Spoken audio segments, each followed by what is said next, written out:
बिस्मिल्लाहिर्रहमानिर्रहीम। या अय्युहल्लज़ीना आमनु दुखुलू फिस्सिल्मि काफ़्फ़ह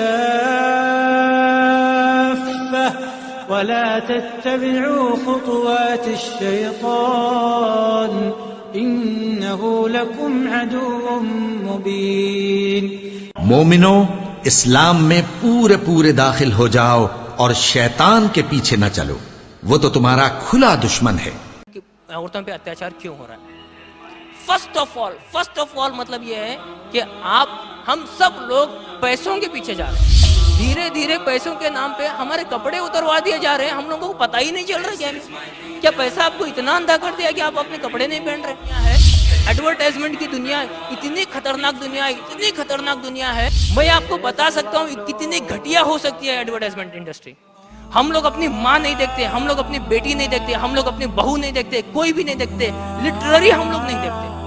चाहे मैं मेरे भाई के सामने खड़ी हूँ, चाहे मैं मेरे बहन के सामने खड़ी हूँ, या मेरे बाप के सामने खड़ी हूँ, या फिर मैं मेरी माँ के सामने खड़ी हूँ, हम लोगों को कोई पासो लिहाज नहीं। हालांकि यहाँ तक हद तक बढ़ गई कि हम लोग कैमरे के सामने भी खड़े होकर यह हरकतें कर रहे हैं।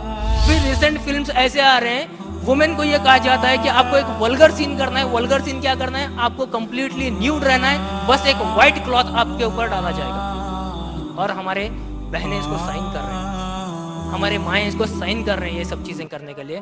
हम लोग यहाँ पे हमारे समाज में ये देखते हैं कि लोग जीन्स तो डालते हैं एकदम फिटिंग, उसके ऊपर से थोड़ा सा टॉप होता है और थोड़ा सा स्कार्फ होता है, ये हमारा हिजाब हो गया। ये कभी भी हिजाब के कैटेगरी में नहीं आएगा और कभी भी ये सूरह अहज़ाब सूरह नंबर 33 और आयत नंबर 59 के अंडर में कभी भी नहीं आएगा। इस्लाम ऐसे दौर में उभरा कि जहां पे औरतों को रहने की, जिंदा रहने की कोई परमिशन सोसाइटी के अंदर नहीं दी जाती थी। आज वेस्टर्न मीडिया हम पर इल्जाम लगाता है कि हम औरतों को हुकूक नहीं देती है। प्यारे, हम उस दौर में उठे थे जब औरतों को जीने का कोई हक नहीं था। हम ऐसे दौर में उठे कि औरतों को जीने का हक हमने दिया। आज ये शयातीन हम पर इल्जाम लगाते हैं कि हम औरतों को हक नहीं देते। अगर आप इंसानों को मादर पितर आजाद कर देंगे, कोई मजहब से कोई ताल्लुक नहीं, वहां पे वो हाल होगा जो आज अमेरिका और यूरोपियन कंट्री का। इनसे कह रहा हूं, बच्चों पर डाउट मत कीजिए, लेकिन उन पर वॉच रखिए। शैतान उनके साथ लगा है कि वो कुछ भी करवा लेगा। मैं कह रहा हूं, अगर आप लोगों को मेरी बात पे विश्वास नहीं है, यकीन नहीं हो रहा है, तो उन माँ बाप को जाके पूछिए कि जिनके बेटे या बेटियां भाग गई हैं घर से। अगर स्कूलों के अंदर आप अगर ये तालीम दे रहे हैं कि एड्स से बचने के लिए कॉन्डोम का इस्तेमाल कीजिए, तो याद रखिए यहां से बच्चे डॉक्टर या इंजीनियर तो बनेंगे ही, और उसके साथ साथ एक बहुत बड़े रैपिस्ट भी बनेंगे।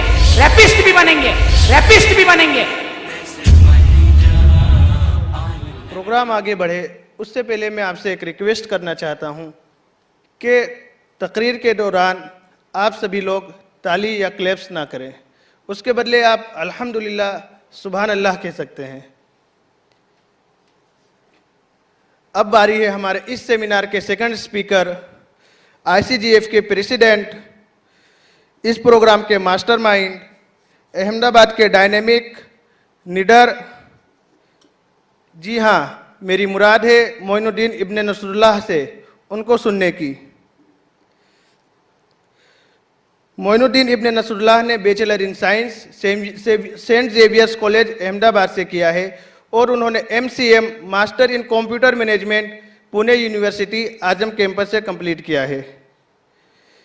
मोइनुद्दीन इब्ने नसरुल्लाह अपने business Al Meezan garments private limited में ऑपरेशन डायरेक्टर हैं। आप दीनी और दावती काम में काफ़ी एक्टिव हैं।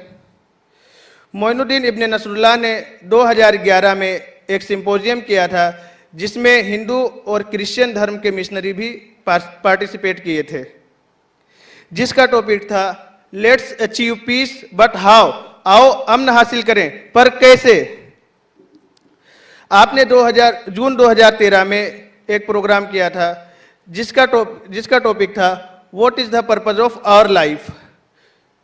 यूपी मिर्ज़ापुर में भी आपका लेक्चर हो चुका है, जो एक दावा सेंटर IRDC ने ऑर्गेनाइज किया था, जिसका टॉपिक था इज इस्लाम कंपेटेबल टुडे, क्या इस्लाम आज के युग में अनुकूल है। रिसेंटली 15 सितंबर 2013 में मोइनुद्दीन इब्न नसरुल्लाह ने एक सेमिनार ऑर्गेनाइज किया था जिसका टॉपिक था मुसलमान दुनिया यहूदियों के शिकंजे में, जिसमें मोइनुद्दीन इब्न नसरुल्लाह ने काफ़ी दलाइल के साथ ये साबित किया था कि मौजूदा मिडल ईस्ट की अनारकी यहूदियों की एक साजिश है और 9/11 एक झूठ था जिसकी बुनियाद पर अफगानिस्तान पर हमला किया गया। मोइनुद्दीन इब्न नसरुल्लाह सोशल मीडिया पर बहुत एक्टिव हैं। मैं मोइनुद्दीन इब्न नसरुल्लाह से रिक्वेस्ट करता हूं कि वो आए और आज के इस सेमिनार का टॉपिक प्रोटेक्ट हर प्रोटेक्ट फ्यूचर पर अपना व्यू पेश करें। अस्सलामु अलैकुम व रहमतुल्लाहि व बरकातुहू। इन्नल हम्दुलिल्लाह नहमदुहु व नस्तईनुहु व नस्तगफिरुहु व नुमिनु बिही व नतवक्कलु अलैहि व नऊज़ु बिल्लाहि मिन शुरूरि अनफुसिना व मिन सय्यिआति अमालिना मन यहदिहिल्लाहु फला मुदिल्ल लहु व मन युद्लिलहु फला हादिय लहु व अशहदु अल्ला इलाहा इल्लल्लाह व अशहदु अन्ना मुहम्मदन अब्दुहु व रसूलुहु। अम्मा बाद फ़इन्न खैरल हदीस किताबुल्लाह व खैरल हदी हदी मुहम्मदिन सल्लल्लाहु अलैहि वसल्लम व शर्रुल उमूरि मुहदसातुहा व कुल्लु मुहदसतिन बिदअह व कुल्लु बिदअतिन ज़लालह व कुल्लु ज़लालतिन फिन्नार। औज़ु बिल्लाहि मिनश शैतानिर रजीम। बिस्मिल्लाहिर रहमानिर रहीम। या अय्युहल्लज़ीना आमनू उदखुलू फिस्सिल्मि काफ़्फ़ा व ला तत्तबिउ खुतवातिश शैतान इन्नहु लकुम अदुव्वुम मुबीन। मोहतरम बुजुर्गों और अजीज भाइयों और बहनों, आज के इस सेमिनार का मौजू है प्रोटेक्ट हर प्रोटेक्ट फ्यूचर। इसके अंदर दो सेग्रीगेशन थे। इफ्तिखार भाई को जिम्मेदारी दी गई थी कि हया के ऊपर बात करें, तो प्रोटेक्ट हर में उनका जो हर था वो हया था, और मेरा टॉपिक है प्रोटेक्ट हर से मुराद औरत। क्योंकि आज मैं आपसे, जिस तरह इफ्तिखार भाई ने भी कहा कि आज माफ़ करना, हमें खुलकर बात करनी होगी। सामईन में मेरी माएँ और बहनें भी हैं, मेरे खुद की फैमिली भी है, मेरे कजिन्स भी हैं, मेरे दोस्त भी हैं, वो तमाम लोग मेरे दोस्त हैं। लेकिन आप तमाम लोगों से एक बात एडवांस में कह देना चाहता हूं कि आज हमें खुलकर एकदम बात करनी है। क्योंकि मैं जब मेरी आज की तकरीर तैयार करने के लिए बैठा तो हमेशा मुझे रुककर एकदम तपा हुआ सा हो गया मैं, और जिसकी वजह से मुझे कल रात पूरी जागनी पड़ी और मैं जैसे तैसे मेरा लेक्चर तैयार किया हूं मैंने। हकीकत में मामला कुछ ऐसा है कि जब कभी मैं मेरी तकरीर को तैयार करने की कोशिश करता हूं तो मेरे जहन में यही बात आती थी, क्या मैं ऐसा बोल पाऊंगा, क्या मैं ऐसा बोल पाऊंगा? और जवाब मेरे दिल से हमेशा ना होता था। लेकिन चूंकि आईसीजीएफ के कोर मेंबर्स का ये फैसला था कि आज तक जितने भी नारी सुरक्षा पे प्रोग्राम्स हुए, हर जगह बातें तो की गई। कोई पॉलिटिकल प्रोग्राम हो गया तो एक पार्टी दूसरी पार्टी को गाली दे दी, हमारी पार्टी आ जाएगी तो नारी सुरक्षा हो जाएगी, बात खत्म। और रेप केसेस अगर होते थे तो मैंने मेरी जिंदगी में कभी नहीं देखा कि चोरी करवाने वाला इंसान चोरी को गलत कह रहा हो, लेकिन जो लोग औरतों को बेइज्जत कर रहे हैं नारी सुरक्षा के प्रोग्राम में उनको चीफ गेस्ट बनाया जाता है। हमें काफी लोगों ने सजेशंस दिए। चूंकि ये आईसीजीएफ का पूरा रूल है कि जो हमारे बोलने वाले हजरात होते हैं उन्हीं को हम स्टेज पे बैठाते हैं। हमें काफ़ी लोगों ने कहा आपके प्रोग्राम में बहुत सारी पब्लिक आ जाएगी, आप उनको बुला लीजिए, उनको बुला लीजिए। वी से नो, हम जो स्टैंड रखते हैं आज आपके सामने खुलकर बात करेंगे। और आज हो सकता है मैं पहले माफ़ी चाहता हूं, इसलिए मैं ये तमीज़ी गुफ्तगू मेरी तवील कर रहा हूं। हो सकता है कई बातें डायरेक्ट आपसे इंटरलिंक करती होंगी, मैं उसके लिए पहले से माफी चाहता हूं। लेकिन एक बात याद रखिए, एक दिल में दर्द लेकर मैं आप लोगों के सामने खड़ा हुआ हूं और कुछ ऐसी बातें करने जा रहा हूं कि क्योंकि हमारा समाज उस बुराई की तरफ जा रहा है कि लोग सोच भी नहीं रहे हैं कि आखिर हम कहां जा रहे हैं। इसलिए आज हमें खुलकर बात करनी है और इसीलिए मैं पहले से माफी चाह रहा हूं कि कई बातें ऐसी होंगी जो आप कहेंगे इन्होंने ऐसा बोल दिया। सुनना होगा, क्योंकि अगर डॉक्टर मरीज के दर्द का एहसास करने लगेगा तो उसका ऑपरेशन कभी भी नहीं करेगा। इसलिए कई बातें ऐसी होंगी और सवाल जवाब के मौके पे हम खुला सेशन छोड़ेंगे, आपको जो सवाल करना आगे करिए टॉपिक के ऊपर। लेकिन अगर बातें सच होंगी और अगर सोसाइटी को बचाना है, अगर समाज को बचाना है, तो इन बातों को आज से, जिस तरह आसिफ इकबाल साहब ने भी कहा था कि नॉर्मली प्रोग्राम्स होते हैं, लोग सुनते हैं, सुनकर चले जाते हैं, लेकिन आईसीजीएफ आज के दिन से एक कैंपेन लॉन्च कर रही है कि आपको सिर्फ यहां पे सुनकर जाना नहीं है, अपने आप से वादा करना है और अपनी जिंदगी के अंदर चेंजेस लाने हैं। आइए बात शुरू करते हैं। चूंकि जिस तरह पहले बता दिया गया कि मेरा प्रोटेक्ट हर से मुराद औरत है, तो जाहिर सी बात है मेरी पूरी तकरीर के दौरान यही बातें आती रहेंगी। आइए हम पहले, मैं इस वाक़े को सुनाने से पहले मैं माफ़ी चाहता हूं कि अगर कई लोगों की आंखों में आंसू आ जाएं, लेकिन मैं एक वाक़या सुनाता हूं आपको। मैं 5 लोगों की स्टोरी सुनाऊंगा, आप ज़रा उसे ध्यान से सुनिएगा। पहला वाक़या काफ़ी इमोशनल है, अगर आप लोगों की आंखों में आंसू आ गए तो मुझे माफ़ कीजिएगा। मैं आपको ले चलता हूं आज से 1400 साल पहले अरब की सरजमीन पर। एक सहाबी जिन्होंने ईमान ले आए थे, the companion of the profit, वो सहाबी ईमान ले आए थे। वो सहाबी स्टोरी नरेट करते हैं, वो बताते हैं कि मैंने किस तरह मेरी बच्ची को दफन किया।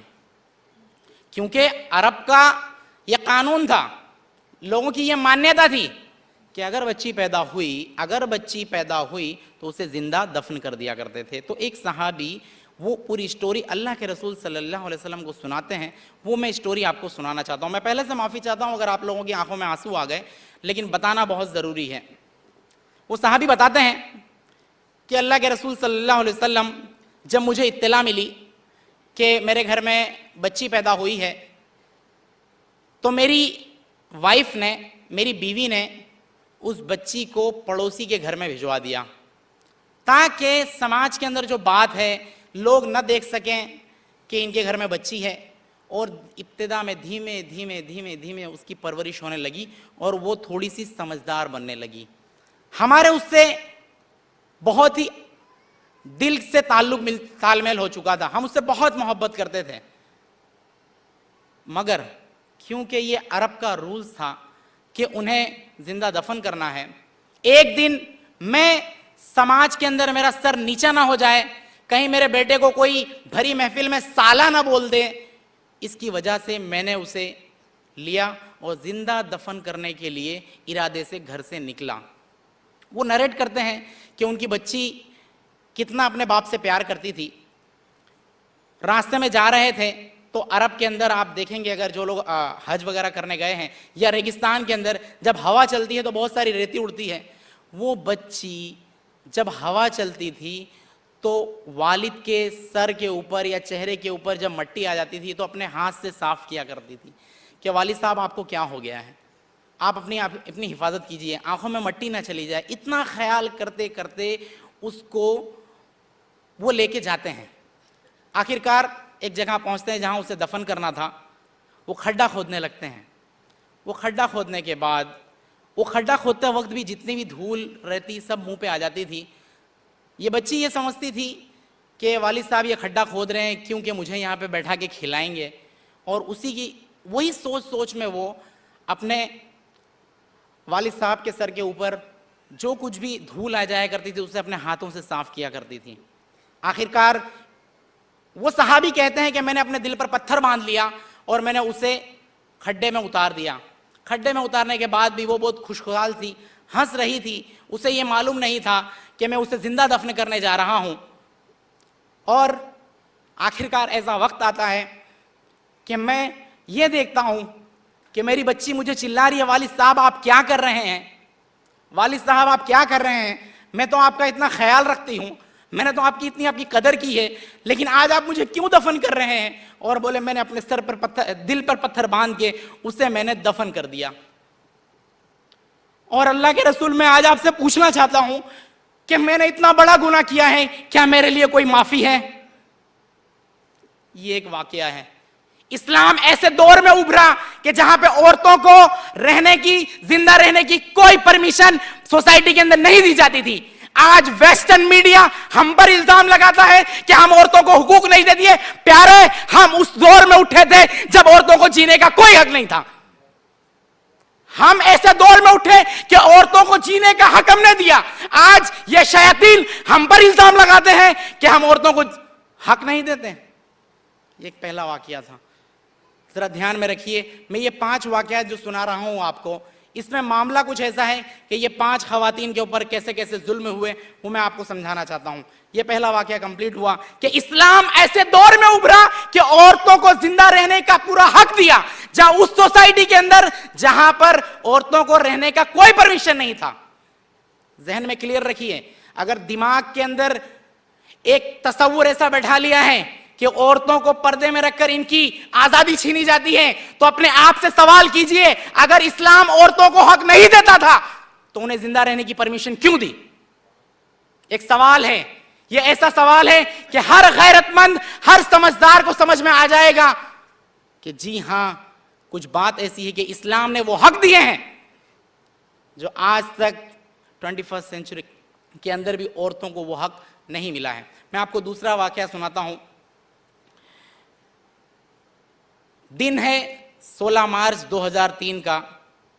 अमेरिका की नाजायज औलाद इजराइल की सरजमीन पर, चूंकि मेरा ईमान है, मैं तो ये तस्वुर ही नहीं करता, मैं इजराइल को एक देश ही नहीं समझता हूं, भले लोग कुछ भी समझें, मैं इजराइल को एक देश ही नहीं समझता हूं, क्योंकि ये अमेरिका की नाजायज औलाद फलस्तीनियों की जमीन कब्जे करके एक खातून, क्योंकि वो मुसलमान तो नहीं थी लेकिन मैं बड़ा ईमानदार हूं, 5 खातून को मैंने सिलेक्ट किया है, उसमें मैंने गैर मुस्लिम खातून को भी लिया है। उसका नाम था रैचल। 16 मार्च 2003 के दिन वो फलस्तीन की सरजमीन पर जो इजराइल कब्जे कर रहे हैं वहां पर घरों के सामने खड़ी हो जाती है और उसकी ये कोशिश रहती है कि किसी तरह से भी ये मासूम फलस्तीनियों की जो जमीन खींच ली जा रही है, कब्जे कर ली जा रही है, उनसे मैं उनको आजादी दिलाऊं। वो एक बुलडोजर के सामने खड़ी हो जाती है। दिन रहता है 16 मार्च 2003 का। 23 साल की खातून, शादीशुदा भी जो नहीं थी, एक बुलडोजर के सामने खड़ी हो जाती है और दुनिया के जो अपने आप को अमन पसंद कहते हैं, जिन्होंने जना है इजराइल को, वो इजराइल का बुलडोजर उस पर चढ़ जाता है और उसको पूरी तरह से उसका इंतकाल हो जाता है वहीं पर। तो ये है, ये दूसरा वाकया मैंने सुनाया। मैं आपको तीसरा सुनाता हूँ। चलिए मैं ले चलता हूँ आपको पाकिस्तान में। डॉक्टर आफिया सिद्दीकी नाम की खातून, जिस पर इल्ज़ाम है कि उसने सो कॉल्ड अल-कायदा को स्पॉन्सर किया है, पैसे दिए हैं, उनके लिए हथियार बनाए हैं, उस पर यह इल्ज़ाम था। 2003 से 2007 के बाद से उसे पाकिस्तान से ही गायब कर दिया गया था। बाद में दिखाया गया कि अफ़गानिस्तान के अंदर से उसे पकड़ा गया है और उसको लेके गए अमेरिका के अंदर, और 2010 के अंदर ये जजमेंट आया कि उसे 86 साल की सज़ा दे दी गई है, जिसके बच्चे भी हैं। जब ये स्टोरी में पढ़ रहा था तो मेरे जहन में फौरन, क्योंकि उसके अंदर काउंटर आर्ग्यूमेंट्स भी थी, कोर्ट में जब आर्ग्यूमेंट्स पेश किए गए तो जो पिस्तौल दिखाया गया था कि जिसके जरिए इसने फायरिंग की है अमेरिकन सोल्जर्स पर, उस पिस्तौल के ऊपर उसके फिंगरप्रिंट्स ही नहीं मिले, और भी सारे बहुत से, मैं उन बहस में नहीं जाना चाहता। जब ये सारी चीज़ों को मैंने पढ़ा तो उस खातून की मुझे याद आई कि बम्बई की रहने वाली इशरत जहां, इब्तिदा में उसे बताया गया पाकिस्तान से ताल्लुक़ है, क्या निकला। ये स्टोरी सुनने के बाद मुझे दोनों का मैचअप लगता है कि ये बेचारे, इनकी गलतियां सिर्फ इतनी हैं कि ये एक अल्लाह रब्बुल आलमीन पे ईमान रखते हैं और मोहम्मद सल्लल्लाहु अलैहि वसल्लम को अपना आइडियल मानते हैं, जिसकी वजह से इन पे जुल्म होता है। ये हुई तीसरी स्टोरी। मैं आपको चौथी स्टोरी बताता चलूँ कि औरतों पे किस तरह जुल्म हो रहा है इस सोसाइटी के अंदर। कि 2002 का वाकया है कि एक झूठा प्रोपेगेंडा करके मुसलमानों को टारगेट बनाया जाता है। जगह है नरोड़ा पाटिया की। एक हामला खातून के पेट चीर कर उसके बच्चे को निकाला जाता है और तलवार की नोक पर रख दिया जाता है कि हैवान भी शर्मा जाए। ऐसी हरकतें खातून के साथ इस सोसाइटी के अंदर, इस 21वीं सदी के अंदर हो रही है कि जहां पे यह समझा जा रहा है कि औरतें बहुत महफूज हैं, कि औरतों का पेट चाक करके उसके अंदर से उसका बच्चा निकाल के तलवार की नोक पर रखा जा रहा है। ये खवातीन के आज हुकूक 21वीं सदी के अंदर दिए जा रहे हैं। मैं आखिरी आपको वाकया सुनाऊंगा जो कहीं दूर का नहीं, बहुत जल्द ही, और मेरे पास न्यूज़ रिपोर्ट भी है कि पिछले कुछ महीने पहले यूपी की सरजमीन पर, मुजफ्फरनगर की सरजमीन पर एक फसाद खड़ा हुआ, जिसमें अनऑफिशियल रिपोर्ट्स ऐसी मानी जा रही है, कुछ मिलती जुलती। मेरे सामने ये मुस्लिम मिरर का प्रिंट आउट है जिसमें यह बताया गया, यह आर्टिकल पब्लिश हुआ 10 अक्टूबर 2013, जिसमें आर्टिकल की हेडलाइन थी मुजफ्फरनगर राइट्स, 27 वीमेन कंफर्म दे वर रेप्ड। ये एक वकीलों का ग्रोह था जो मुजफ्फरनगर की मुलाकात के लिए गया और कैंप के अंदर बातचीत की गई तो 27 खवातीन ने इस बात को एक्नॉलेज किया कि जी हां, हमारे साथ जिना बिल जब्र हुआ है। ये खवातीन के हाल हैं इस 21वीं सदी के अंदर, जहां पे यह समझा जा रहा है कि आज खवातीन जितनी खुशहाल हैं दुनिया के अंदर कभी नहीं थी। तो ये मैंने आपको एग्जाम्पल्स दिए, सिर्फ 5 मैंने दिए, वक्त बहुत कम है। आपके सामने एक पिक्चर रखना चाहता हूं कि ये हाल है इस सोसाइटी के अंदर, खवातीन के साथ ये कुछ भी हो रहा है। बड़ी बड़ी विमेन ऑर्गेनाइजेशंस, बड़ी बड़ी एनजीओज प्रोग्राम करती हैं, बात होता है, खत्म हो जाती है। लेकिन आज आपको यहां से एक अहद लेकर उठना है। अरे ये वही खातून है जो अल्लाह के रसूल सल्लल्लाहु अलैहि वसल्लम इसको ये दर्जा दिए कि अगर आपको, एक मुसलमान की, हर इंसान की यही ख्वाहिश होती है कि मैं जन्नत में चला जाऊं। अल्लाह के रसूल ने कहा जन्नत तो मां के कदमों के नीचे है। खवातीन को यह हुकूक इस्लाम ने दिए कि अगर तुम्हारा मकसद है कि तुम्हें जन्नत में जाना है, अरे जन्नत तो मां के पैर के नीचे है। ये खवातीन को हुकूक इस्लाम ने दिए। और एक सहाबी अल्लाह के रसूल सल्लल्लाहु अलैहि वसल्लम के पास आते हैं, सही बुखारी के अंदर ये वाकया मौजूद है। एक सहाबी अल्लाह के रसूल सल्लल्लाहु अलैहि वसल्लम के पास आते हैं, किताबुल अदब के अंदर ये हदीस मौजूद है कि एक सहाबी आते हैं, अल्लाह के रसूल से पूछते हैं, ए अल्लाह के रसूल, मेरी हुस्न सलूक का सबसे ज्यादा हकदार कौन है? अल्लाह के रसूल बोलते हैं तेरी माँ। फिर बोले उसके बाद? बोले तेरी माँ। बोले उसके बाद? तेरी माँ। फिर चौथी बार पूछा उसके बाद? बोले तेरा बाप। कहने का मतलब यह है कि 3 बार जो अल्लाह के रसूल ने कहा तेरी माँ, तेरी माँ, तेरी माँ, कहने का मतलब यह था कि आपने हुस्न सलूक का 75% जो कोई हकदार है तो वो माँ है, खातून है। इस्लाम ने यह हुक्म दिया। इस्लाम ने कहा अगर तुम्हें जन्नत में जाना है तुम्हारे माँ बाप का कहना मानना होगा, क्योंकि उनकी जन्नत, तुम्हारी जन्नत माँ के कदमों के नीचे है। ये हदीस को ज्यादा समझाने की जरूरत नहीं है। कदमों के नीचे का मतलब क्या है आप अच्छी तरह से समझ लीजिए कि इस्लाम ने ये हुकूक दिए खवातीन को। लेकिन आज हालत कुछ और है।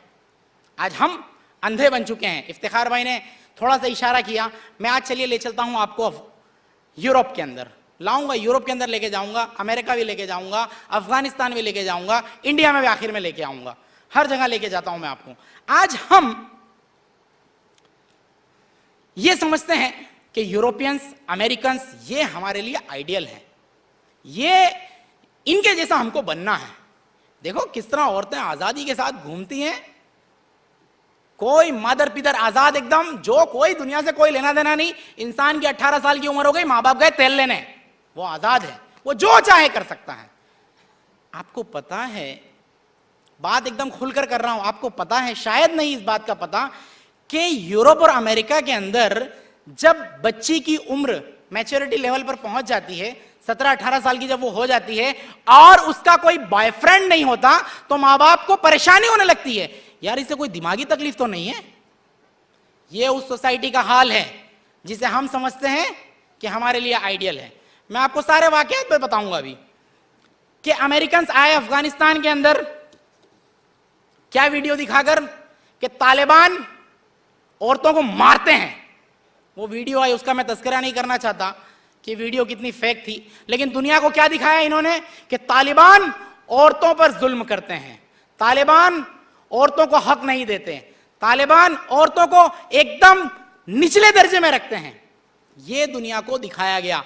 इसकी वजह इसके और पूरी दुनिया का माइंडसेट यह बना दिया गया, औरतों के हुकूक दिलवाने हैं तो अफगानिस्तान को इन्वेड करना पड़ेगा। अच्छा, ये अफगानिस्तान में आए, अफगानिस्तान में आने के बाद बाकायदा मेरे पास मेरे घर की बात नहीं है, मैं उनके घर की बात आपको सुनाता हूं, जो उनके मीडिया है, उनका कंट्रोल्ड मीडिया है। मेरे पास न्यूज़ रिपोर्ट है बीबीसी न्यूज़ की, जो शाये हुई 17 अप्रैल 2009, लंदन के 21:12 पे यह आर्टिकल पब्लिश हुआ बीबीसी की वेबसाइट पर। उसमें आर्टिकल का टॉपिक था, आर्टिकल का हेडलाइन था, women at war face sexual violence, कि भाई जंग के दौरान औरतों को परेशान किया जा रहा है, यौन शोषण उनका किया जा रहा है। इसमें बाकायदा ये बात तो लिखी गई, जरा ध्यान से सुनिएगा, और वो तमाम लिबरल्स, सेक्युलर्स और मादर पिदर आजाद जो अपने आप को कहते हैं, जरा कान खोल के सुनिए कि इंडिया के अंदर जिस तरह की तखरीबकारी आप फैला रहे हैं, उन कल्चर को लाने के लिए मीडिया के जरिए इंडिया का क्या हाल हो जाएगा, इस सोसाइटी को मैं आपके सामने बताता हूं इनका क्या हाल है। ये आया अफगानिस्तान के अंदर, इराक के अंदर, दुनिया को ये दिखाकर अफगानिस्तान का कि ये औरतों पे जुल्म करते हैं। बाकायदा इस आर्टिकल के अंदर बताया गया है कि ये अपनी खवातीन को अमेरिका, यूरोप से अफगानिस्तान में लेके गए और उनके साथ जिना बिल जब्र करते हैं। अब आप सोचिए, वो जंगली कौम जो खुद के सिटीजन्स को गैरों की जमीन पर नहीं छोड़ते, तो जरा बताइए कि जब गैरों की जमीन पर जाके ये कब्जे करते हैं तो वहां की खवातीन का क्या हाल करते होंगे। एक बात जहन में रख लीजिए कि जिस सोसाइटी को, जिस अमेरिका या यूरोप को आप अपना आइडियल समझते हैं, वहां की दास्तानें सुनिए, वहां की बच्चियां क्या कहती हैं। आज हम समझते हैं और हमारे सोसाइटी के अंदर मीडिया के जरिए दिखाया जा रहा है कि हमारी बच्चियां भी अमेरिका और यूरोप की तरह रहना चाहती हैं। जरा सुनिए वहां की बच्चों की दास्तान क्या है। एक खातून है जिसका नाम है चांटेले हेनाबेरी। मैं ये मेरी बात नहीं कह रहा हूं, फिर से कह रहा हूं, ये उनके घर के मीडिया की रिपोर्ट है बीबीसी न्यूज़ की, जो पब्लिश हुई 19 अप्रैल को रात के 11:12 पे लंदन टाइम के मुताबिक। चांटेले हेनाबेरी बोलती है, I was the only female in my platoon of 50 और 60 मैन। मेरे प्लाटून में 50 से 60 मर्द थे और मैं अकेली खातून थी। मेरी उम्र 17 साल की थी। जरा सुनिए वहां की औरतों की दास्तान, जिसे आप समझते हैं आइडियल सोसाइटी है। बार बार मैं कह रहा हूं और दिल लगाकर सुनिए कि अगर इंडिया के अंदर भी आपने ये कल्चर लाने की कोशिश की तो हमारी खवातीन की भी इस तरह की दास्तान बन जाएगी। सुनिए वो क्या कहती है। मेरी उम्र 17 साल की है, मैं अफगानिस्तान में मौजूद हूं, मैं मेरे प्लाटून के अंदर अकेली खातून हूं। मुझे मेरे जो कलीग्स हैं 50-60, वो लोग मुझे हमेशा एब्यूसिव वर्ड से बुलाते हैं, और चूंकि मैं 50-60 लोगों के बीच में अकेली हूं, कुछ नहीं कर पाती। मैं बार बार जब कंप्लेन करने जा रही हूं, चैपलिन को कंप्लेन कर रही हूं, कोई हल नहीं निकल रहा। एक दूसरी खातून का भी सुनिए जो कहती है, जिसका नाम था मिकेला मॉन्टोया। वो कहती है कि मेरे पास चाकू रखती थी। क्यों? बोले जब अफगानिस्तान के अंदर तालिबान हम लोगों के बेस पे हमले करते थे तो उसका मुझे जरा भी डर नहीं रहता था। जितने भी मोर्टार बम आते थे मुझे जरा भी डर नहीं रहता था। मैं मेरे पास चाकू इसलिए रखती थी कि मेरे ही प्लाटून के लोग कहीं मुझ पर जिना बिल जब्र ना कर लें। ये हाल है, ये वहां की औरतों की दास्तान है। एक आर्टिकल और आया था रिसेंटली जो पब्लिश हुआ द सियासत दिल्ली के अंदर, तारीख है 16 मार्च 2013। इसमें एक खातून कहती है कि मैं अमेरिकन फोर्स के अंदर काम करती हूं एज अ आर्मी ऑफिसर, और मेरे साथ जिना बिल जब्र किया गया। जब मैंने चैपलिन को कहा कि ये मेरे साथ ये सब कुछ हुआ है, तो वो कहते हैं जाने दीजिए, माफ कर दीजिए, अभी आप अकेले हैं, अभी इसको क्या इश्यू बनाएंगे। ये वहां की खातून की इज्जत है जिस सोसाइटी को आप अंधा अनुकरण कर रहे हैं। हमने बाकायदा इसलिए एडवर्टाइजमेंट में लिखा था कि पश्चिमी संस्कृति के अंधे अनुकरण से हो रहा है समाज बर्बाद। ये हम आज ये प्रोग्राम के जरिए पूरे गुजरात वासियों को, पूरे इंडिया के वासियों को ये वार्निंग देना चाह रहे हैं कि अगर आपने भी इस तरह अंधा अनुकरण उनका किया तो ये दास्तानें जो आप सुन रहे हैं, तो ये जिस तरह अंग्रेजी खवातीन के नाम आ रहे हैं, कल गुजराती और हिंदी खवातीन के नाम वो जगह रहेंगे। सो स्टोरी वही की वही बन जाएगी। अगर सोसाइटी को बचाना है तो ये वेस्टर्न कल्चर को जो हम आमन्ना व सद्दकना करके हजम करते जा रहे हैं, उस पर पाबंदी लगानी होगी। एक और आर्टिकल आया था, वहां का क्या हाल है औरतों का वो मैं आपको बताता हूं। ये आर्टिकल आया था एनडीटीवी के अंदर। एनडीटीवी में यह आर्टिकल पब्लिश हुआ 23 मार्च 2013 को। लॉस एंजलिस का एक वाकया इसमें बताया गया कि एक इंसान जो खाना पकाने वाला था, वो अपनी वाइफ का कत्ल करने के बाद, जरा दिल थाम कर सुनिए कि वो शख्स, ये लॉस एंजलिस का वाकया है, ये अहमदाबाद रखियाल बापू नगर का नहीं है, लॉस एंजलिस का वाकया है कि वो इंसान जो अपनी वाइफ का कत्ल कर देने के बाद 4 दिन तक उसकी लाश को उबालता है ताकि मैं कैसे भी करके इसको खत्म कर दूं, मेरे पे इल्जाम ना लगे कि मैंने मेरी वाइफ का कत्ल किया है। आप मुझे बताइए, ऐसी सोसाइटी में आप रहना चाहते हैं? आप मुझे जवाब दीजिए, काफी देर से खामोशी सुन रहे हैं। क्या आप ऐसी सोसाइटी में रहना चाहते हैं? नहीं।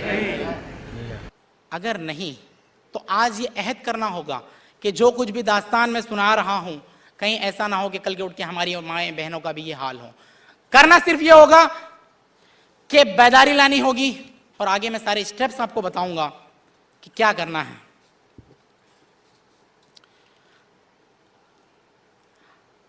बिल क्लिंटन, जॉर्ज बुश से पहले जो प्रेसिडेंट था अमेरिका का, वो जब अपना अलविदाई खिताब कर रहा था, जब वो रिटायर हो गया तो अलविदाई खिताब अमेरिकन सिटीजन से कर रहा था।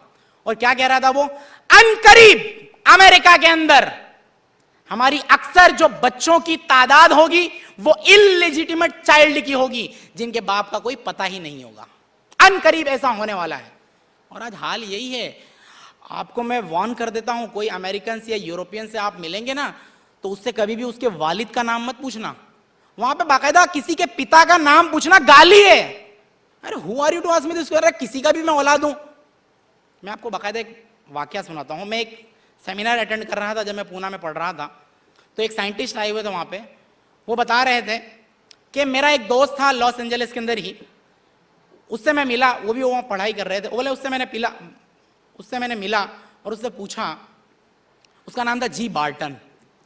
उसने बोला, बार्टन मुझे ये बताइए, क्या तुम अपने पिता से कभी मिले हो? उसने बोला, नहीं, मेरी जिंदगी में कभी नहीं मिला मैं तो। आज हमारे वहां का क्या हाल होता है देखिए, आज या कल की न्यूज़पेपर की रिपोर्ट थी, एक बच्चा अगर 3 साल 4 साल, अरे 2 दिन के बाद भी कोई माता पिता से मिलता है तो कितना खुश होता है। जरा वहां की सोसाइटी में आपको बताता हूँ। जी बार्टन बोलता है कि उनसे पूछते हैं जब कि भाई तुमने कभी तुम्हारे पिता से मिले हो? तो वो कहता है नहीं, कभी नहीं मिला। बोले कभी भी मुलाकात नहीं? बोले एक बार मुलाकात हुई थी। बोले कहाँ मुलाकात हुई? बोले एक कैफे स्टोर में। तो बोले तुम तो बहुत खुश हुओगे? बोले नहीं, वो एक नॉर्मल मीटिंग की तरह थी और मुझे किसी और ने बताया कि ये तुम्हारे पिता हैं। तुम बोला ओ यू आर माई फादर, हाँ आप मेरे वालिद हो। हाँ, तो बोले फिर क्या करें? बोले हम चाय पिए, वो अपने रास्ते हम अपने रास्ते। क्या इंडिया के अंदर ऐसा माहौल पैदा करना है? अच्छा, ये होता क्यों है? वहां पे अक्सरियत जो है जिनके वालिद का पता नहीं, ये क्यों हो रहा है ऐसा?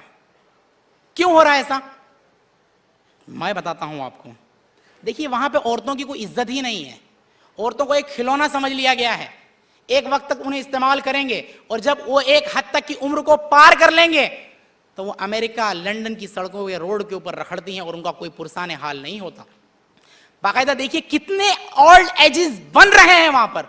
बच्चा पूछता ही नहीं है क्योंकि बच्चों को पता ही नहीं मेरा बाप कौन है, तो कौन उनका हाल क्या पूछेगा। खवातीन को बाकायदा, और वहां पर जिस्मानी ताल्लुकात को एकदम आजाद कर दिया गया है। मैं आपको वार्न कर रहा हूं, बाकायदा मीडिया की रिपोर्ट्स आपको सुनाऊंगा। बाकायदा यहां के मीडिया के अंदर ऐसे लोग मौजूद हैं जिनको पैसा दिया जा रहा है इन चीजों को फैलाने के लिए। मैं आप लोगों को उनके आर्टिकल भी बताऊंगा, नाम नहीं लूंगा वरना कल के उठ के मेरे पास भी कोर्ट से नोटिस आ जाएगी। लेकिन मैं आप लोगों को वार्न करूंगा, बाकायदा उनके आर्टिकल्स बताऊंगा, जो वो अखबारात हैं जो डेली मेरे और आपके घर में आते हैं, उसके जरिए इसको जिस्मानी ताल्लुकात को एकदम आजाद बनाने की कोशिश की जा रही है और उसको मोटिवेट करने के लिए बाकायदा ऐसे आर्टिकल्स लिखे जा रहे हैं और ऐसे लिखने वालों को बाकायदा बहुत ही ज्यादा पगार दी जा रही है। मैं भी आपको वही बताऊंगा। कहने का मतलब यह है कि जब जिस्मानी ताल्लुकात को मर्द और औरत को एकदम आजाद आप कर देंगे तो ये सोसाइटी आपकी बनने वाली है। हमारे सोहेल भाई अक्सर एक दिव्य भास्कर में या कौन से मुझे अक्सर याद नहीं है, वो अक्सर वो आदमी का नाम लेते रहते हैं और वो इंसान का मकसद ही यही है कि भाई इंडिया के अंदर क्यों जिस्मानी ताल्लुकात को इतनी पाबंदी आप लगाते हैं, देखो अमेरिका में क्या हो रहा है। ये शख्स को ये नहीं मालूम कि जो उनकी सोसाइटी का, वो आपको, आप मुझे बताइए जो बातें मैं आपको बता रहा हूं क्या इतनी खोलकर इतनी आजाद तौर पर ये आप न्यूज़पेपर में पढ़ते हैं? नहीं, बाकायदा ऐसे मीडिया को स्पॉन्सर किया जा रहा है कि इंडिया का भी वो हाल कर दिया जाए। और अगर हम नहीं रुके, फिर कह रहा हूं अगर हम नहीं रुके तो हमारा भी वही हाल हो जाएगा। और आप आगे चलते हैं। अब ये तो मैंने आपको बता दिया मगरिब का हाल, चलिए मैं ले चलता हूं आपको अफगानिस्तान में। एक इंग्लैंड की खातून वो जाती है अफगानिस्तान में। जब अमेरिका बहादुर बुश ने, सो कॉल्ड बहादुर बुश ने हमला किया अफगानिस्तान में, तो एक खातून जो जर्नलिस्ट थी वो जाती है अफगानिस्तान के अंदर तालिबान के खिलाफ लिखने के लिए, न्यूज़ छापने के लिए। वो एक्चुअल रिपोर्टर थी, मीडिया पर्सन थी, वो अफगानिस्तान में गई। अफगानिस्तान में जाने के बाद वो दिन भर बुरखे में रहती थी तो उसे पकड़ा नहीं जा पा रहा था, और एक दिन उसके बुरखे से उसका कैमरा गिर जाता है और उसका राज फाश हो जाता है। तालिबान उसे कैप्चर कर लेते हैं। ये आपको मैं अफगानिस्तान का हाल बता रहा हूं कि वहां पे औरतों के साथ किस तरह किया जाता है। तालिबान उसे कैप्चर कर लेते हैं और उसे घेर लेते हैं, और इतने में एक फीमेल तालिबान आती है, वो उसकी तलाशी लेती है। इवान रेडली खुद कहती है, यूट्यूब पे आप जाके देखिए, उसकी वीडियो आज भी मौजूद है। वो कहती है कि मैं इतनी परेशान हो गई थी कि ये इतने दाढ़ी टोपी वाले लोग अभी मेरे को जिना बिल जब्र करेंगे, मेरा क्या होगा, हो सकता है मेरे को काट वट के मेरी लाश को झाड़ पे लटका देंगे। वो इतना सब सोच रही थी। इतने में एक खातून तालिबान आती है, उसकी तलाशी लेती है। वो इतनी गुस्सा हो जाती है, बोले अगर तुम लोगों को मेरे से पूछना था क्या मेरे पास बम है कि नहीं, मैं खुद ही अपना टॉप ऊपर कर देती। और जैसे ही वो अपना टॉप ऊपर करती है, वो इवान रेडली कहती है कि तालिबान 180 डिग्री पर घूमते हैं और भाग जाते हैं। वो कहती है, अगर उससे पूछा गया कि आपको लगता है कि 9/11 अलकायदा ने किया था, तो वो बोलती है कि मुझे तो शक है कि अलकायदा वजूद में भी है कि नहीं। ये इवान रेडली कहती है। अच्छा, ये तो उसके साथ हुआ। और बोले, वो कहती है कि तालिबान जब मुझे कैप्चर कर लिए थे तो मेरे सामने जब आते थे तो मेरे से नजर नीचे करके बात करते थे और सिर्फ एक ही सवाल करते थे बार बार, for what purpose you have come here, convince us, कि आप किस मकसद के लिए अफगानिस्तान में आई, हमें इत्मीनान बख्श जवाब दो। बातचीत हो जाती है और उसे फिर आज़ाद किया जाता है, और उससे तालिबान वादा लेते हैं कि तुम कुरान तर्जुमे के साथ इंग्लिश में पढ़ोगी। ये वादा करने के बाद उसे आज़ाद कर दिया जाता है। अब ये मशरिक से निकलती है, मतलब अफगानिस्तान से निकलती है, लंदन के हिथरो एयरपोर्ट पर उतरती है। वो वहाँ पे बहुत सारे मीडिया पर्सन रहते हैं, उससे पूछते रहते हैं सारी चीज़ें। वो वहाँ से आज़ाद होने के बाद, मीडिया से निकलने के बाद आती है, अपनी एक कार रेंट पे लेती है अपने घर जाने के लिए, और कार ड्राइवर वो हायर करती है और कार में बैठती है।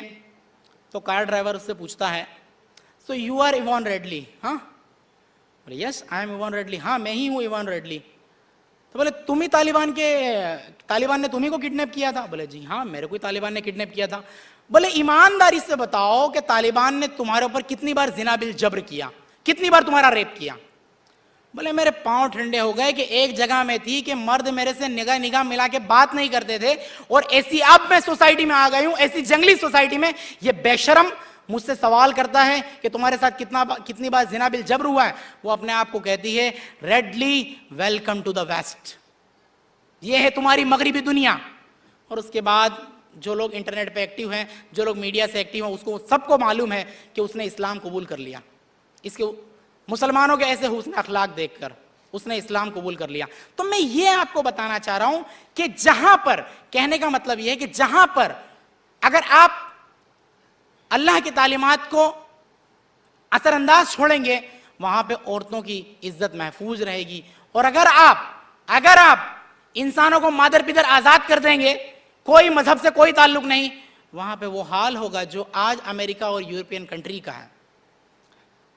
आज हमारा समाज उन्हीं को अंधी की तरह कॉपी करता चला जा रहा है। क्या हालत हो चुकी है हमारी। फहाशी को हमने बिल्कुल तरह से कबूल कर लिया है, गंदी फिल्में वगैरह सारी चीजों को हमने पूरी तरह से कबूल कर लिया है। जो भी हो सब हजम है, सब हजम है, जो भी आए सब हजम है। आज हमारी मेंटालिटी क्या बनाई जा रही है, देखिए बाकायदा टेलीविजन के जरिए ये इंसानों का माइंडसेट बनाया जाता है। आज कोई भी पेरेंट्स से पूछिए जिनके दीन से कोई ताल्लुक नहीं, तो क्या बोलते हैं, मेरा बेटा तो शाहरुख खान है, मेरा बेटा तो सलमान खान है। जब इनका यही बेटा किसी की बेटी को लेकर भाग जाता है उस शाहरुख खान की कॉपी करने के लिए, जो शाहरुख खान मूवी के अंदर किसी की बेटी को लेकर भाग जाता है, तब आप क्यों नहीं परेशान होते हैं? आपको तो खुश होना चाहिए, मेरा बेटा शाहरुख खान था, शाहरुख खान बेटी को लेकर भागता था किसी की, मेरा भी बेटा लेके भाग गया। कहने का मतलब यह है कि अपनी जहनियत को पकड़िए। क्या आप अगर कह रहे हैं मेरा बेटा शाहरुख खान है, सलमान खान है, तो बेटा आपका अगर हकीकत में है तो बिल्कुल उसी की तरह एक्टिंग करेगा। शाहरुख खान ने मूवी में किसी की बेटी को, बहन बेटी को लेकर भाग गया, किसी की मां को लेकर भाग गया, मैं भी भाग जाता हूं। होगा और हो रहा है, और हम कुछ नहीं हो रहा है, कुछ नहीं हो रहा है। अरे छोटा मोटा मामला है, सब सुधर जाएंगे, बच्चे हैं अभी, कोई बात नहीं। रात रात भर फोन पे बात कर रहे हैं, कोई बात नहीं। अरे बच्चे हैं, अरे बात कर रहे होंगे, अरे दोस्त होंगे। जब किसी को लेके भागते हैं तब कहीं माँ बाप मुंह दिखाने के काबिल नहीं रहते कि अब क्या हो गया। अगर ऐसा मुंह दिखाने के काबिल नहीं रहना है तो आजादी दीजिए बच्चों को, और अगर अपनी इज्जत समाज में बचानी है तो बच्चों के ऊपर वॉच कीजिए। मैं फिर से कह रहा हूं, ये लिबरल सेक्युलर्स को ये जुमला बड़ा सख्त लगेगा, मैं कह रहा हूं बच्चों पर डाउट मत कीजिए, फिर से कह रहा हूं बच्चों पर डाउट मत कीजिए, लेकिन उन पर वॉच रखिए। शैतान उनके साथ लगा है कि वो कुछ भी करवा लेगा। रात रात भर फोन पे बात हो रही है, रात रात भर इंटरनेट पे चैटिंग हो रही है, अरे बेटा अपने रूम में जो कर रहा है ठीक कर रहा होगा। अगर और फिर यही होता है। और मैं कह रहा हूं अगर आप लोगों को मेरी बात पे विश्वास नहीं है, यकीन नहीं हो रहा है, तो उन माँ बाप को जाके पूछिए कि जिनके बेटे या बेटियां भाग गई हैं घर से, क्या उनके दिल पे बीतती है। सोसाइटी को अगर बचाना है, सोसाइटी के अंदर इसी बुराई को बचाना है, तो बच्चों पर वॉच। मैं कह रहा हूं शक मत कीजिए। लिबरल सेक्युलर्स को बड़ा वो लगता है कि हमारे बच्चों की आजादी छीन रही है। मैं कह रहा हूं शक मत कीजिए, लेकिन उनके ऊपर वॉच रखिए।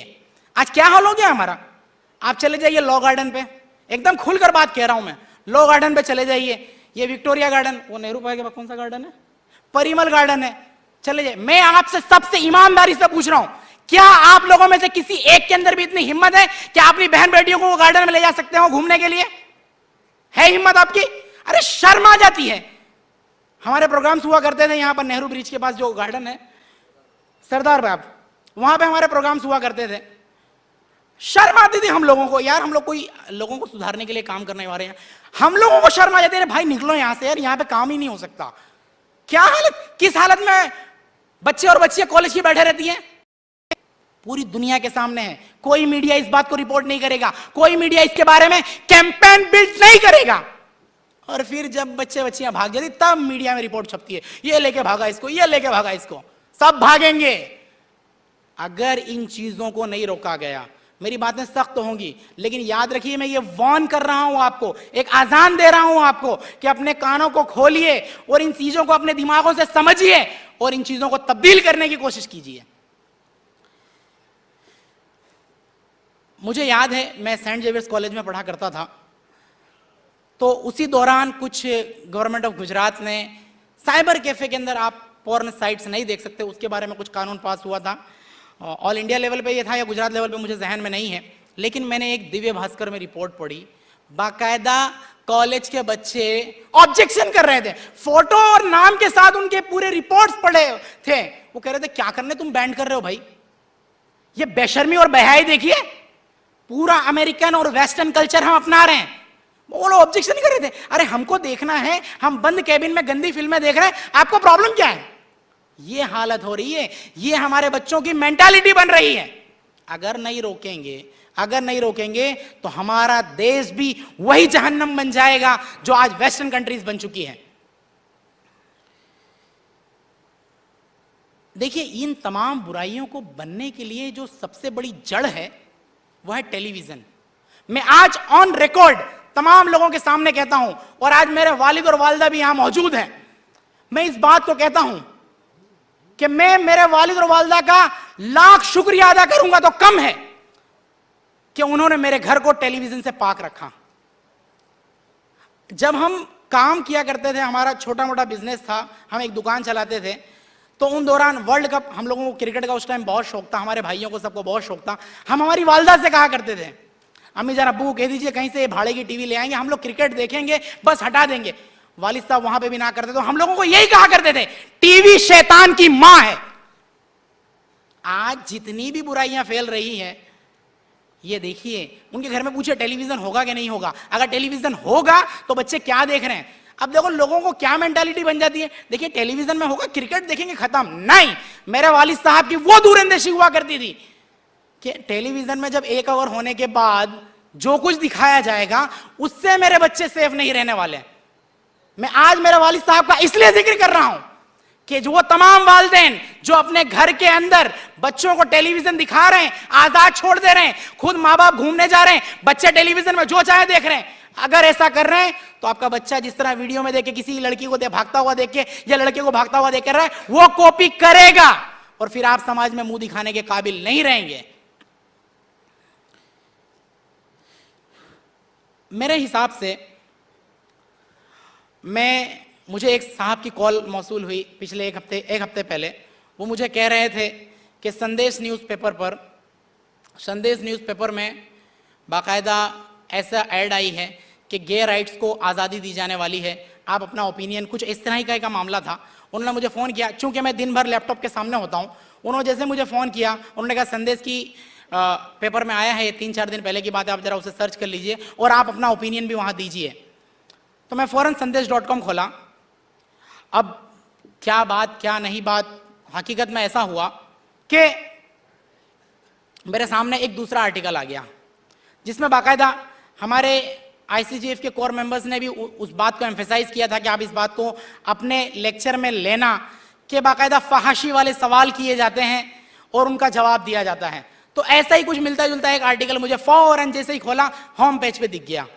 उसमें एक शख्स जो शादीशुदा नहीं है वो लिखता है और बाकायदा वो सवाल पूछता है, और ये राइटर्स को बाकायदा इसका जवाब देने के लिए लाखों की तादाद में पगार मिलती है समाज को बर्बाद करने के लिए। सुनिए वो क्या कहता है। वो बोलता है कि मैंने एक लड़की के साथ, शादीशुदा नहीं हूं मैंने एक लड़की के साथ जिस्मानी ताल्लुकात कायम किए, और जिस्मानी ताल्लुकात कायम करने के बाद हमने बाकायदा कॉन्डोम का इस्तेमाल किया था, तो लेकिन अब मुझे डर है कि क्या प्रेगनेंसी उसको आ जाएगी। खुली सुनिए ये बात को। वो साहब जवाब देते हैं कि ये बहुत ही अच्छी बात है कि आपने कॉन्डोम का इस्तेमाल किया था, बहुत अच्छी बात है, कोई ज़्यादा घबराने की ज़रूरत नहीं है, मेडिकल आप करवा लीजिए, और इस तरह से अगर आप रहेगा तो बाकायदा आप मेडिकल आप करवा लीजिए, अगर ऐसा कुछ है तो फौरन आपको पता चल जाएगा। ये जवाब दिया उन्होंने। उसने सवाल क्या किया, मैं शादीशुदा नहीं हूं और मैंने कॉन्डोम का इस्तेमाल करके मेरी गर्लफ्रेंड के साथ मैंने जिस्मानी ताल्लुकात कायम किए हैं। ये जवाब देते बहुत अच्छा काम किया आपने, कॉन्डोम का इस्तेमाल किया। अच्छा, ये बातें अगर मैं बताऊंगा, अब देखिए इस पे जब मैं अब जो मैं बात कहने जा रहा हूं, अगर ये बातें ये आर्टिकल लिखने वालों को पता चलेगी तो हमें कोई भी नाम दे देंगे, ये रूढ़िचुस्त लोग हैं, ये जाहिल लोग हैं, ये समझते नहीं मसला क्या है। अभी मैं आपको जो बता रहा हूं ध्यान से सुनिए, देखिए इसका असर क्या होगा, क्या असर होगा। अब वो आर्टिकल पब्लिक न्यूज़पेपर में छपा है, पब्लिक न्यूज़पेपर में जब छपा है तो हर कोई के घर में आता है। सुनिए इसकी असर क्या हो सकती है।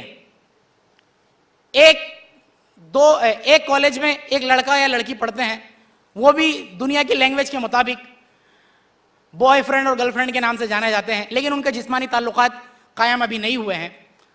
तो वो जानवर हवसखोर उस लड़की के पास जाएगा ये आर्टिकल लेके, देखो बेटा, देखो बेबी, ये क्या है कि जिस्मानी ताल्लुकात करने में कोई प्रॉब्लम नहीं है। देखो ये बहुत बड़े डॉक्टर हैं, बाकायदा पब्लिक न्यूज़पेपर में लिख रहे हैं कि कंडोम का इस्तेमाल करके आप करेंगे तो कुछ भी नहीं होगा, और उस लड़की को फुसलाएगा, बहलाएगा, बाकायदा सिक्योरिटी देगा कि देखो बाकायदा बहुत बड़े डॉक्टर हैं, अरे इतना बड़ा न्यूज़पेपर है, इतना अगर कुछ गलत होता तो ये लोग बताते ना, बाकायदा अगर हम कंडोम का इस्तेमाल करके करेंगे तो कुछ नहीं होगा। और अगर वो लड़की को राजी कर लेता है और उसके बाद जब छोड़ देता है तो जरा पूछिए इस आर्टिकल लिखने वाले डॉक्टर से ही, क्या तेरी बेटी के लिए तू ये कबूल करेगा? बताइए, कोई भी कबूल करेगा? ये कोई कबूल नहीं करेगा।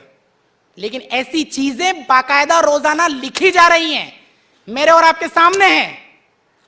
खामोश है पूरा माशरा, और ये आपकी खामोशी एक दिन आपके लिए ऐसी खतरनाक चीज बन जाएगी जिसका आप तबसरा भी नहीं, जिसके आप सोच भी नहीं सकते। ये बाकायदा लिखा जा रहा है, लोगों को प्रमोट किया जा रहा है। अगर इन चीजों से बचना है तो इन तमाम लोगों को बाकायदा रोका जाए कि ये क्या काम कर रहे हो आप, इंडिया को कहां ले जाना चाह रहे हो आप। मैं आखिरी पॉइंट पे आता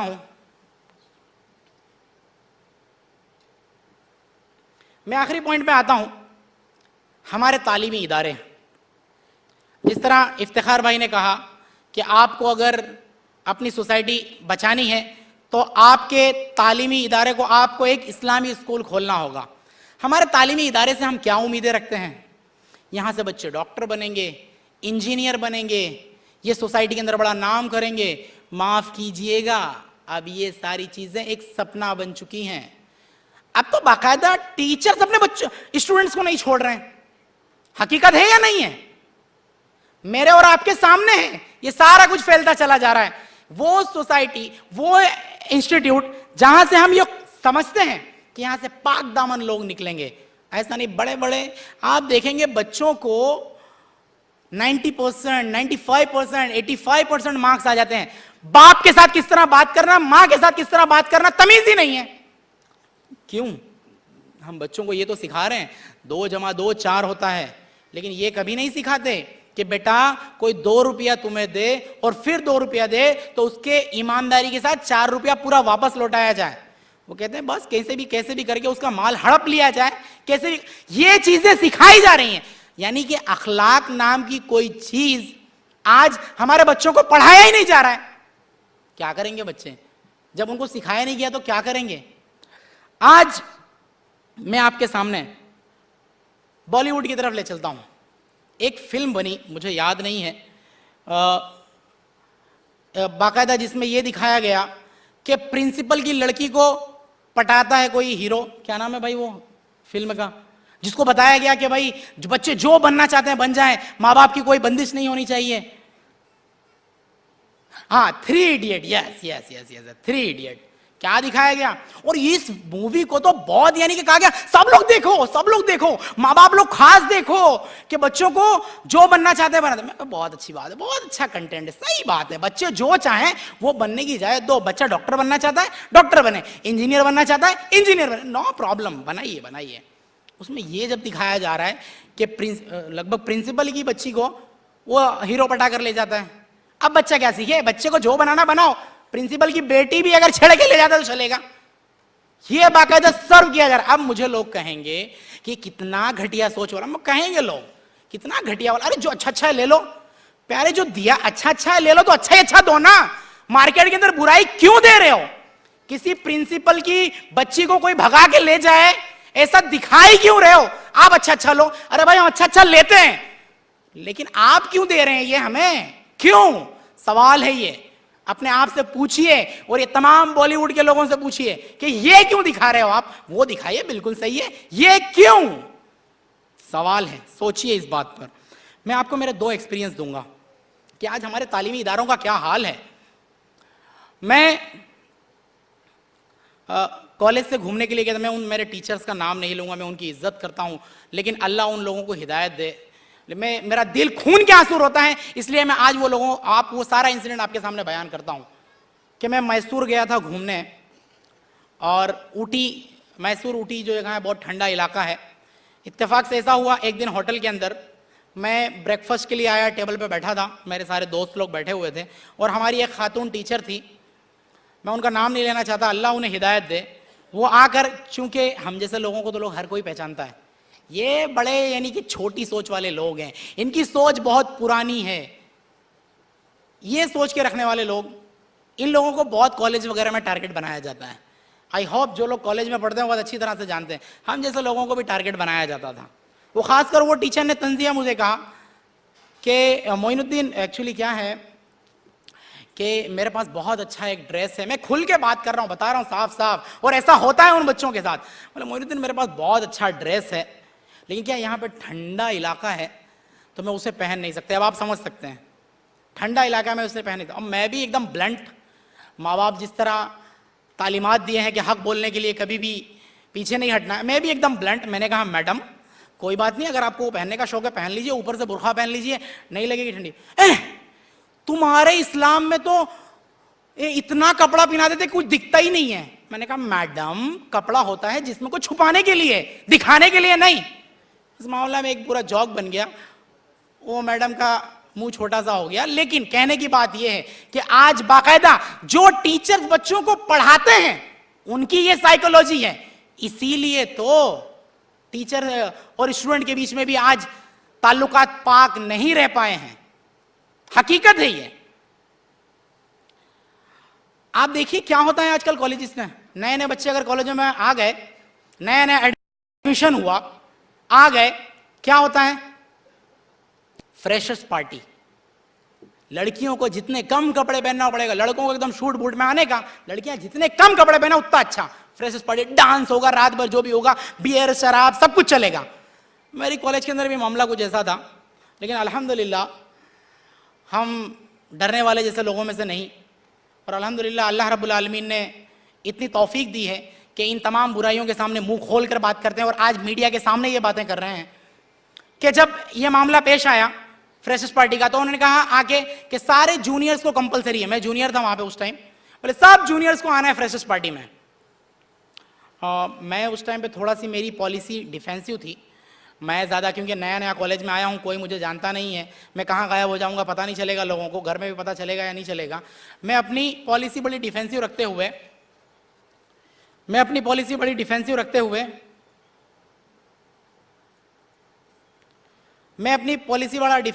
हुए ये बात पर कहा मैडम को, मैडम देखिए मैं एक मुसलमान हूँ, मैं ये काम सब नहीं कर सकता, मैं नहीं आ सकता। बोले नहीं आना पड़ेगा आपको। मैंने कहा madam my religion doesn't allow me to do this. अब देखिए अब मामला क्या होता है कि जरा भी किसी के खिलाफ कुछ बोल दिया जाए, he is hurting the religious sentiment. वहां पे बच्चों को बाकायदा जबरदस्ती है। मैं तो अल्हम्दुलिल्लाह नहीं गया, मैं सिर्फ बात करने इसलिए गया था कि उन्हें मैसेज कन्वे कर दूं कि ये जो आप काम कर रहे हैं, अरे बच्चे कॉलेज में पढ़ने आते हैं, ये सारे काम देखने थोड़ी आते हैं। आप उनको बाकायदा बच्चे जैसे ही कॉलेज में आए, बस अब कॉलेज के रंग में रंग जाओ, बना लो एक पार्टनर। हो रहा है ये फ्रेशर्स पार्टी के नाम पे। क्या होता है, क्या फायदे हैं फ्रेशर्स पार्टी के? मीडिया वाले अगर मौजूद है सवाल लिखिए उन तमाम कॉलेज के मैनेजमेंट से, बोलते हैं जूनियर्स और सीनियर्स का मिलाप हो जाए। भाई लड़कियों को कम कपड़े में क्यों? सोचने की बात है। अगर सोसाइटी को बचाना है तो इन चीजों को रोकना होगा। अच्छा, अब मैं कल ही इफ्तिखार भाई को, वो आए जब बेलगाम से, तो मैंने उन्हें यहाँ से होटल से रिसीव किया। मैं मेरे घर लेके जा रहा था, रायपुर 4 रास्ता पे मेरी गाड़ी रोकी मैंने, तो एक एसटी के पीछे एक पोस्टर लगा हुआ था जिसमें ये लिखा हुआ था कि 85% जो लोगों को एड्स होता है वो असुरक्षित समागम करने से होता है। मुझे इतना गुस्सा आया, और बाकायदा उस पर लिखा था एड्स से अगर बचना है तो कॉन्डोम का इस्तेमाल कीजिए आप। मुझे इतना गुस्सा आया कि ये एसटी को ओवरटेक करके जाके वहीं गाड़ी खड़ी करूं और उसको ड्राइवर को निकाल के पूछूं ये असुरक्षित क्या होता है। क्या सिखा रहे हैं आप? बाकायदा बच्चों को चोरी करके किस तरह बचना ये सिखा रहे हैं आप कि भाई देखिए अगर आपको बचना है ना, हम कहते हैं कि मैरिज को प्रमोट कीजिए। अल्लाह के रसूल सल्लल्लाहु अलैहि वसल्लम फरमाते हैं, जिसका जिक्र है सही बुखारी के अंदर किताबुन निकाह के अंदर, कि निकाह को इतना आसान कर दो कि जिना मुश्किल हो जाए। निकाह अगर बच्चे एक एज को पहुंच जाए, एक उम्र को पहुंच जाए, तो फौरन उनका निकाह करा दो। आज क्या कहा जाता है, किसी की शादी हो जाए तो गया बकरा, ये माहौल बनाया जा रहा है। अगर 10-15 गर्लफ्रेंड रखेगा, बॉयफ्रेंड रखेगा, सब चलेगा। अगर शादी हो गई तो प्रॉब्लम क्यों? अगर जब शादी होती है तो एक मुआशरा बनता है, एक सोसाइटी बनती है, एक जवाबदारी बढ़ती है। लेकिन आज अमेरिका का जो हाल है, वजह यही है, वहां पे शादी को प्रमोट नहीं किया जा रहा है, ये चीजें प्रमोट की जा रही हैं कि बस आजाद रहो, जैसे भी चाहे जो करना है करो। अब अगर आप एक बात सुनिए, अगर स्कूलों के अंदर आप अगर ये तालीम दे रहे हैं कि एड्स से बचने के लिए कॉन्डोम का इस्तेमाल कीजिए, तो याद रखिए यहां से बच्चे डॉक्टर या इंजीनियर तो बनेंगे ही, और उसके साथ साथ एक बहुत बड़े रैपिस्ट भी बनेंगे, और ये बन रहे हैं। वजह साफ है कि आपने इन्हें आजाद छोड़ दिया है। आपने इन्हें बाकायदा, अब कोई इंसान चोरी करके अगर बच सकता है तो चोरी क्यों नहीं करेगा? कोई उसे कुछ नहीं कर सकता, क्यों नहीं करेगा चोरी? बाकायदा हमने तो उनको मटेरियल प्रोवाइड किया है, बाकायदा हमारे सिलेबस में सिखाया जा रहा है, बाकायदा हमारे सिलेबस में ये सिखाया जा रहा है। मैं पूछना चाहता हूं कि भाई साहब, ये जो कुछ भी आप सिखा रहे हैं, क्या आप उस लड़की से शादी करना कबूल करेंगे जो किसी और के साथ, भले वो सुरक्षित समागम की हो, जिस्मानी ताल्लुकात कायम किए हो कॉन्डोम का इस्तेमाल करके, आप क्या शादी करना पसंद करेंगे? दुनिया के अंदर कोई शख्स कबूल नहीं करेगा। फिर इन चीजों को प्रमोट क्यों किया जा रहा है? सोचिए, बात एकदम साफ साफ है, लेकिन लोग सोचते नहीं है। बातें एकदम साफ साफ हैं कि देखिए ये चीजों को प्रमोट क्यों मिल रहा है, प्रमोशन क्यों दिया जा रहा है। देखने की बात है। आप जिन लोगों का नाच गाना देखते हैं टेलीविजन के ऊपर, आप मुझे बताइए क्या अपनी बहन बेटियों को नचा सकते हैं गन कपड़े में और पूरी दुनिया देखे? कर सकते हैं? नहीं। तो फिर दूसरों को क्यों देखते हैं आप? क्यों देखते हैं? अरे भाई, अगर इतना ही अच्छा है, बहुत अच्छा काम है, नाचना गाना डांस करना अच्छा है, अपनी बहन बेटियों को भी लाके नचाइए। और जो इसके लिए इतना वो कर, अब मामला ऐसा, और आप बोलेंगे कि नहीं, जो लोग नाचते हैं उनका क्या? उनको तो बाकायदा स्पॉन्सर किया जा रहा है इस काम के लिए, ताकि आपकी जिंदगी खराब करें, ये भारत का माहौल खराब करें, पूरा इंडिया को एक रेप का गढ़ बना दें, और हो रहा है। इसलिए इन चीजों को बाकायदा, मैंने कहा ना कि बाकायदा मीडिया के जरिए कैंपेन चलाई जा रही है कि ये माहौल इंडिया का खराब किया जाए, और ये इसीलिए ये हो रहा है। आइए हम चलते हैं सॉल्यूशन की तरफ कि इन तमाम समस्याओं का हल क्या है। मैं साफ साफ से बता दूं, सबसे पहले ये बताऊंगा आपको मैं कि रैप जो होते हैं उसका मास्टरमाइंड कौन। घरेलू हिंसा वगैरह के बारे में भी बात करनी थी, लेकिन अब वक्त नहीं है। एंकर साहब भी बड़े परेशान हैं कि ख़त्म करो अब जल्दी से, तो मैं ख़त्म करूंगा अपनी बात। लेकिन ये रैप जो होते हैं उसका मास्टरमाइंड कौन, आपको बताता हूं मैं। दिल्ली गैंग रैप हुआ, बहुत बड़ा हंगामा मचा इंडिया के अंदर, न्यूज़ के अंदर बाकायदा रिपोर्ट्स दिखाई जा रही है। आज जंतर मंतर पे धरना हुआ, आज दिल्ली में यहां धरना हुआ, सारे नौजवान एक प्लेटफॉर्म पे आ गए हैं कि अब रेप नहीं होना चाहिए, ये वो करके बहुत सारी न्यूज़ हमको दिखाई जाती है। अच्छा, अब न्यूज़ चैनल्स चलते किस तरह, एडवर्टाइजमेंट पे, ठीक है। इतनी रिपोर्ट दिखाने के बाद थोड़ा सा ब्रेक आता है, और वही न्यूज़ के अंदर ये भी दिखाया जाता है कि युवराज सिंह जो है हमारे, उन्होंने अपना पूरा मैन ऑफ द मैच जो था, मैन ऑफ द सीरीज था, वो रेप विक्टिम के नाम कर दिया है, तो उसके नाम कर दिया, उसके इलाज में जितना खर्च होगा ये मेरी मैन ऑफ द मैच पूरी उन्हीं के लिए।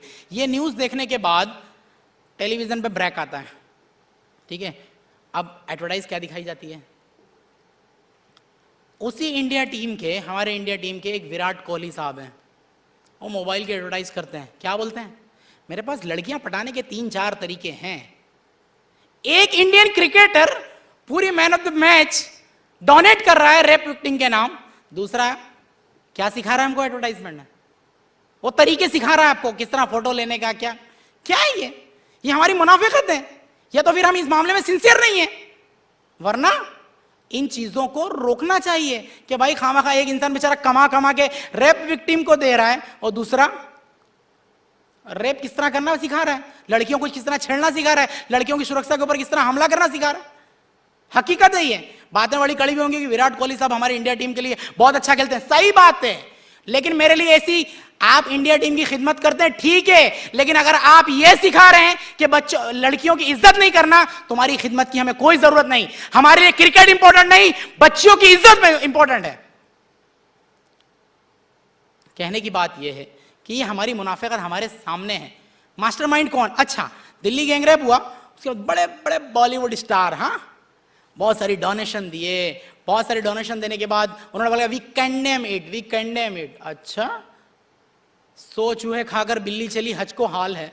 डोनेशन दे रहे हैं, कहां से कमा के, फिल्में बना के, प्यारे, एक रेप विक्टिम को आप डोनेशन दे रहे हैं, तुम्हारी वो कमाई क्या है? 1000 रेपिस्ट आपने पैदा किए, उसके बाद तो तुमने कमाया, और एक रेप विक्टिम को आप डोनेशन दे रहे हैं। किस तरह? मूवी बनाकर क्या माहौल बन रहा है, क्या दिखाया जा रहा है लोगों के सामने, और इंसानों का दिमाग इसलिए बन रहा है और ये काम हो रहा है। फायदा क्या फायदा ऐसी चीजों का? तो कहने की बात यह है कि मास्टरमाइंड है बॉलीवुड, हॉलीवुड, पोर्नोग्राफी, और हमारा तालीमी इदारा, बाकायदा हमारे तालीमी इदारे के अंदर यह सिखाया जा रहा है कि बच्चों की इज्जत पर किस तरह हमला करना। मैंने एग्जांपल दिया आपको कॉन्डोम का। कहने की बात है, अगर इन चीजों से बचना है, अगर सोसाइटी के अंदर अमन सुकून लाना है, तो मैं एक आसान सा स्टेप बताकर अपनी बात को खत्म करूंगा। अल्लाह रब्बुल आलमीन कुरान मजीद में फरमाता है, सूरह इसरा सूरह नंबर 17 आयत नंबर 31 के अंदर, वला तक़रबुज़ ज़िना, जिना के करीब भी मत जाओ। ये बहुत बुरी चीज है। कैसे जिना के करीब भी मत जाओ? मैं स्टेप्स दे रहा हूं आपको। बैंड ऑन को एजुकेशन। आप अगर लड़का लड़की साथ में पढ़ेंगे, बात करने वाले हैं, और बुराई की शुरुआत ही तब हो जाती है,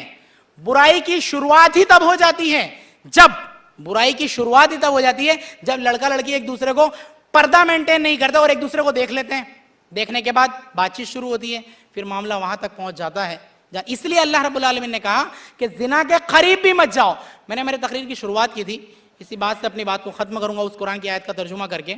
अल्लाह रब्बुल आलमीन कुरान मजीद में फरमाता है, सूरह बकरा सूरह नंबर 2 आयत नंबर 208 के अंदर अल्लाह रब्बुल आलमीन फरमाता है, या अय्युहल्लज़ीना आमनू उदखुलू फिस्सिल्मि काफ़ा वला तत्तबिऊ खुतवातिश शैतान इन्नहु लकुम अदुव्वुम मुबीन। ऐ लोगों जो ईमान लाए हो, पूरे के पूरे इस्लाम में दाखिल हो जाओ, पूरी अपनी। अब ये बहसें मत करो कि गंदी फिल्में देखना सही है या गलत है।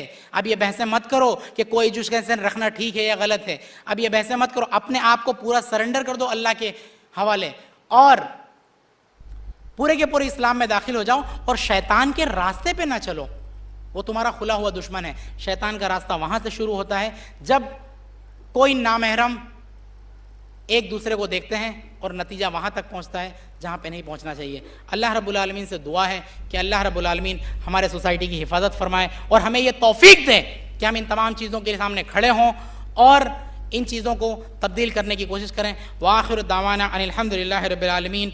वस्सलामु अलैकुम व रहमतुल्लाहि व बरकातुहू।